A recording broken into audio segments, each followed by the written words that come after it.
Welcome to Thinking Deeper by 6-7. You've probably seen the internet memes images of terrifying, multi-eyed, wheel-within-a-wheel creatures labeled as biblically accurate angels.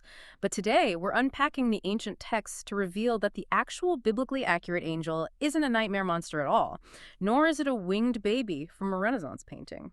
It's actually something far more mundane, yet surprisingly powerful.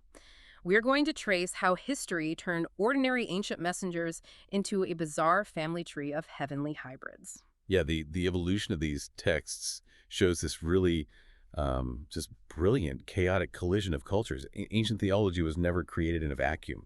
Right. And before we get too deep into the sources, I just want to say if you like this channel, please subscribe and press the like button. Because today, looking at this fascinating stack of research you've brought for this deep dive, our mission is to completely deconstruct these viral images. We're going beyond the memes to understand the historical shifts that, frankly, completely transformed how humanity visualizes the divine. Exactly. Because what you are actually looking at when you see one of those like massive multi-eyed meme creatures is thousands of years of human beings borrowing neighboring mythologies. They were enduring the trauma of exile and constantly redefining their relationship to the unknown. I mean, I want to start by throwing out everything we think we know. Because going through the linguistic notes you compiled, the biggest misunderstanding starts with the actual word itself. Yeah. Oh, absolutely. It all starts with the vocabulary. Because we think of an angel as a distinct, I don't know, biological or spiritual species. But the English word derives from the Greek angelos, and the original Hebrew term is malak. Right. And both of those words, in their ancient context, they simply mean messenger. Like, it is entirely just a job description. It denotes a function. It doesn't actually matter if the entity performing that function is human or divine. Like the poet Homer, he uses the word angelos to describe completely mortal human beings running across battlefields. Wow, really? Just regular humans? Yeah, just guys delivering tactical updates to Achilles. And the writers of the New Testament do the exact same thing, centuries later. The Gospel of Luke refers to John the Baptist as an angelos. That's wild. Because we definitely don't picture John the Baptist with wings. Right, because he's not some celestial spirit hovering over the Jordan River. He is a human prophet delivering a message. The language just does not differentiate based on origin. Which means, technically speaking, if we apply the ancient linguistic logic here, the person driving a delivery van and dropping a package on my porch is functioning as an angelos. Linguistically, yes, that holds up perfectly. Yeah. And that mundane, everyday terminology is actually the key to unlocking the Hebrew Bible's original concept. Because they use such an ordinary word. Exactly. Because they used an ordinary word, their physical descriptions were equally ordinary. In the earliest layers of the text, divine angels are completely indistinguishable from normal, mortal men. They possess no wings. Not at all. No wings, no halos, and they're definitely not flanked by floating eyeballs. Which just completely shatters the pop culture obsession with making them look either like incredibly majestic or like these eldritch horrors. Yeah, it really does. I was reading through the example of Samson's birth from our sources in the book of Judges. Samson is essentially the ancient Israelite Hercules, right? That's a great way to put it, yeah. So before he's born, Judges 13 states that the angel of the Lord appears to Samson's mother to announce her pregnancy. She runs to her husband Manoah and says a man of God came to her. She explicitly calls him a man. She does. Though she does mention she had this intuitive sense that his appearance was awe-inspiring. Right, but her perception is one thing. The real narrative weight seems to fall on her husband's reaction. Manoah goes outside to meet this entity and proceeds to treat him like a traveling salesman. He really does. He literally tries to invite him inside to serve him a casserole. A young goat, specifically. A goat casserole for a cosmic entity. Yeah. The text goes out of its way to explicitly state that Manoah had no idea he was speaking to a divine being. To him, the Malak was just a guy. Just some dude standing in his yard. Exactly. It isn't until the messenger suddenly rockets into the sky, inside a pillar of fire from Manoah's sacrifice, that the reality actually sets in. It's like the ultimate sleeper agent scenario. And Genesis 19 does the exact same thing with the destruction of Sodom, right? Two angels visit Abraham's nephew, Lot. Right, the visitors in Sodom. Lot somehow recognizes their divine nature and bows to them, but the rest of the city looks at them and just sees two ordinary travelers. Yeah, they blend right in. But it makes me wonder, though, if you and I are sitting on a bus and the person next to us is technically an angel, but they look entirely generic, Why is their opening line in the text almost always, "Do not be afraid"? That's the real question. Because if my delivery driver drops off a package, I don't collapse in mortal terror, Well, the terror doesn't stem from their anatomy. It stems from their capacity for unmitigated violence. Oh. Yeah, they're carrying a fraction of the divine will. And in the ancient Near East, the divine will is often catastrophic. They look like ordinary men, but they wield apocalyptic force. The body count in these texts is staggering. Like, what blows my mind looking at the sources is the sheer scale of the destruction. He's immense. 2 Kings 19 describes a single humanoid messenger striking dead 185,000 Assyrian troops in a single night. In one night, one guy taking out an entire imperial army. And then in 2 Samuel 24, God dispatches an angel of destruction that spreads an epidemic, killing 70,000 Israelites. It only starts because the entity reaches Jerusalem and God essentially calls off the strike. Right, they act as these targeted weapons of mass destruction housed in fragile, mundane forms. And even when the texts later begin to dial up the visual intensity, the underlying human architecture always remains. Right, like the vision in the book of Daniel. The text describes a man clothed in linen, a belt of gold, a body like beryl, a face like lightning, eyes like flaming torches, and arms and legs gleaming like burnished bronze. Very vivid. But reading that, it doesn't sound like a monster. It sounds like a comic book superhero. It's a man glowing with sheer, contained cosmic energy. Exactly. The progression goes from a regular man to a radioactive glowing man. But the basic structural blueprint is consistently human. They have arms, legs, and a face. So they don't turn into beasts. No, throughout the evolution of these specific beings, the Malakim, nothing suggests they transform into winged beasts. Which brings us to the core mystery of this entire deep dive. If actual, literal angels, the Malakim, were just guys, or maybe glowing radioactive superhero guys, where on earth did the internet meme creators get the terrifying, multi-winged, animal-faced creatures? They definitely do just invent them out of thin air. Right, they had to pull it from somewhere. The imagery is absolutely in the text, but the internet has committed a massive error in taxonomy. Ah, okay. The memes are depicting entirely different classes of heavenly creatures, specifically the cherubim and the seraphim. Okay, the famous ones. Right. But originally, in the Hebrew Bible, these entities were never called angels. They were never given the title of Malak. So they were completely distinct species of the divine. Yes, scholars classify them as heavenly hybrid creatures. They serve totally different architectural and theological functions. How so? Well, the Malakim are the mobile messengers. The cherubim and seraphim are stationary guards and throne attendants. Let's pull apart the cherubim first because the contrast is honestly hilarious. When we hear cherub today, thanks to the Renaissance, we picture Valentine's Day. Well, absolutely. The little Cupid babies. Yeah, a naked, chubby baby sitting on a cloud playing a harp. But the biblical cherubim, mentioned about 90 times in the Hebrew texts, are ancient divine security systems. They are heavily militarized. 1 Kings describes the inner sanctuary of Solomon's temple housing, two 15-foot-tall wooden statues of cherubim, completely overlaid with gold and possessing two wings. Yeah, massive statues. And since we know the Israelites were steeped in ancient Near Eastern culture, it makes perfect sense that their cherubim are essentially a localized version of the Assyrian lamassu. Right, those massive winged bulls with the heads of bearded men that guarded palace gates. You see them in museums all the time. Exactly. The Israelites adopted and adapted the visual vocabulary of their surrounding superpowers. If the Babylonian and Assyrian kings had terrifying hybrid sphinxes guarding their thrones to project immense sovereignty, the Israelites conceptualized the throne of Yahweh being guarded by an even more impressive version of those beasts. So it's an intimidation tactic. Pretty much. The two-winged cherubim on the Ark of the Covenant are the Israelite equivalent of Imperial Secret Service agents, forming an impregnable barrier around the holy presence. But the viral memes never show a two-winged sphinx. They show a chaotic, horrifying amalgamation of faces. And looking at the research you compiled, that specific imagery comes from one very specific, traumatized source, the book of Ezekiel. Yes, Ezekiel is the turning point for this imagery.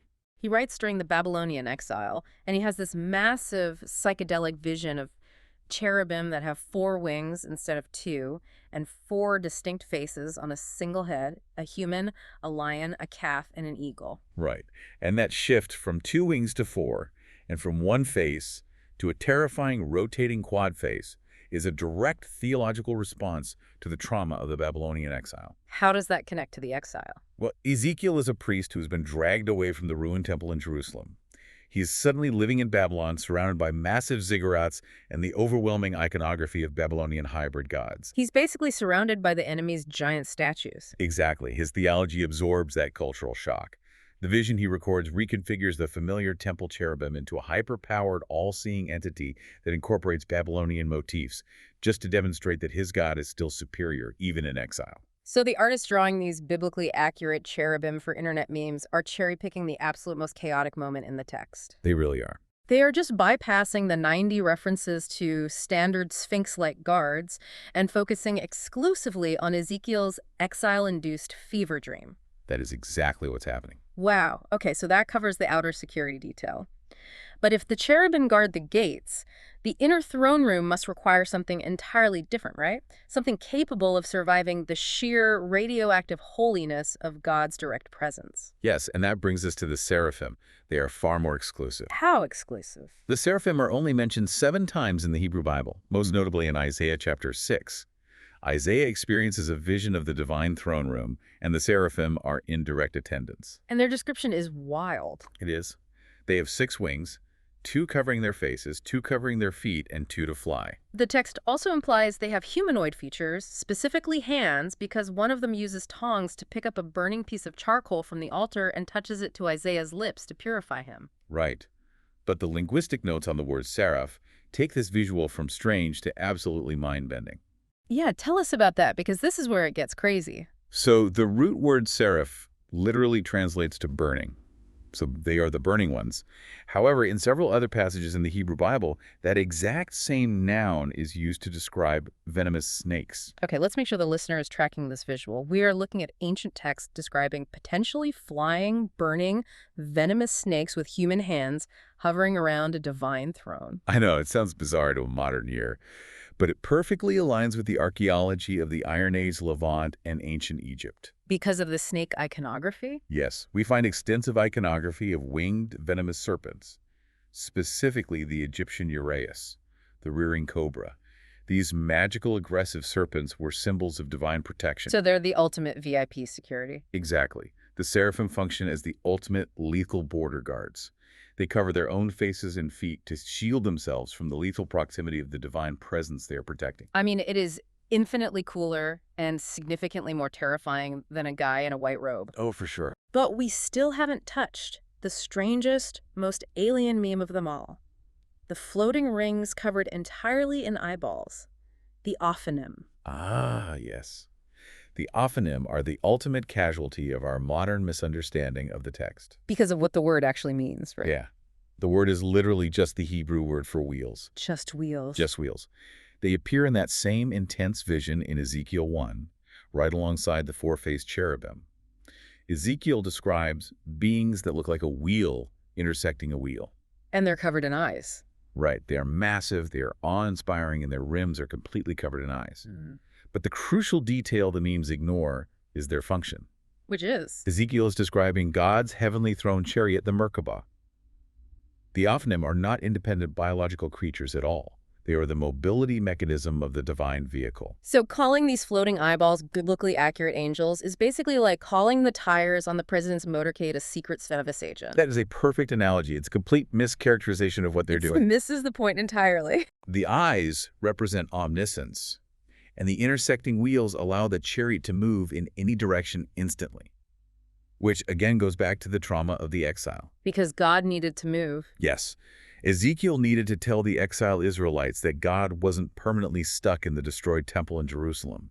God has wheels. God can travel to Babylon. Wow.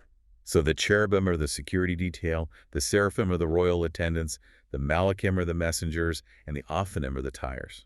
Okay, if we have this incredibly distinct cast of characters serving very specific architectural and theological functions, hybrid animal guards, flying snakes, ordinary human messengers, and literal chariot wheels, how did they all get lumped together? It's a great question. Like, how did angel become the catch-all term for everything in the sky? The shift happens over centuries, and it's driven by massive geopolitical changes. Following the Babylonian exile, the Middle East is eventually conquered by Alexander the Great. So we get a lot of Greek influence. Exactly. The Hellenistic period brings Greek ideas of intense categorization, hierarchy, and imperial bureaucracy. Ancient Jewish and early Christian authors, influenced by this New World Order, start projecting Greek bureaucratic structures onto heaven. They took a vague spiritual realm and turned it into a highly organized celestial corporation. They built a spreadsheet of the divine. Precisely. It basically turns into this giant spreadsheet. In post-exilic texts like the Book of Daniel, the Book of Tobit, and the Book of Enoch, you suddenly see these beings getting proper names for the first time. Like Michael and Gabriel. Yes, Michael, Gabriel, Raphael. They are given titles like princes. As Dr. Mika Ahuvia notes in her research, the original, distinct, ancient, Near Eastern nuances of these beings simply blurred together in the minds of later interpreters. They lost the cultural context. They did. They stopped seeing Babylonian sphinxes and Egyptian snakes and started seeing one massive family tree under the umbrella term of angels. Once they collapsed the nuance and put them all in the same bucket, how did they rank them? I was looking at the medieval philosopher Maimonides' rankings in our research, and it baffled me. His ranking system is fascinating. Because Maimonides is one of the greatest logicians in history. Yet, in his 10-tier ranking of angels, he puts the ophonym, the literal chariot wheels, in the number 2 spot. He does. And he relegates the cherubim, the massive golden sphinxes guarding the throne, way down to the 9th spot. Why would he put inanimate tires above sentient guards? What is the philosophical justification for that? Well, it reveals how drastically the philosophical framework had shifted. Maimonides is applying medieval Aristotelian logic to ancient Middle Eastern myth. Oh, I see. For him, proximity to the absolute active will of God is the ultimate measure of power. The cherubim might be imposing guards, but they are relatively static. While the wheels move. Right. The ophonym, the wheels, facilitate the actual movement and execution of God's omnipresence throughout the universe. To Maimonides, the mechanism that carries the divine presence is far superior to the guard standing at the door. That makes a weird kind of sense. Meanwhile, centuries earlier, the Christian author Pseudo-Dionysius wrote on the celestial hierarchy and created a completely different 9-rank system. Yes, his system is probably the most famous today. He put the burning snake-like seraphim at the very top and dumped the regular humanoid Malachim, the actual original angels, at the very bottom. It just proves that the concept of the angel is endlessly malleable. It mutated from a simple ancient job description into a sprawling, complex taxonomy that humans continually rearrange to fit their current cultural logic. It's all about what the culture values at the time. Exactly. And it wasn't just abstract philosophy either. Ancient people interacted with this hierarchy constantly. We have extensive archaeological evidence of magical amulets, incantation bowls, and spells used to conjure specific angels by name. Right, because if you believe the universe is filled with highly ranked apocalyptic beings of mass destruction, you don't just passively pray to them. No, you want them on your side. You try to hack the divine hierarchy. You try to bind these powerful entities to protect your crops, cure diseases, or curse your enemies. They were utilizing the theology as a practical survival tool in a harsh world. So bringing it all back to you, the listener, the next time you are scrolling on your phone and you see one of those biblically accurate angel memes with the thousands of eyes and the spinning rings, you now know it's actually a post-biblical mashup. A total Frankenstein's monster of theology. Exactly. It's a Frankenstein monster of ancient theology. The real original biblical angel isn't a hallucinogenic trip. It's just the generic, utterly forgettable person next door. The person who, right when you try to offer them a plate of food, might suddenly launch into the sky in a blinding pillar of fire. It is a profound irony, really. We constantly crave the spectacular, the monstrous, and the visually overwhelming. Yet the oldest layers of these texts suggest that the divine is hiding in plain sight, looking exactly like us. It's a humbling thought. It is. And this raises an important question for you to explore as you dig into these sources yourself. If our modern concept of an angel is actually the result of a centuries-long game of theological telephone mashing together Babylonian sphinxes, Egyptian flying snakes, and generic human messengers into a single misunderstood word, what other core cultural or religious symbols have we completely visually misunderstood because we collapsed a complex, messy history into a single term?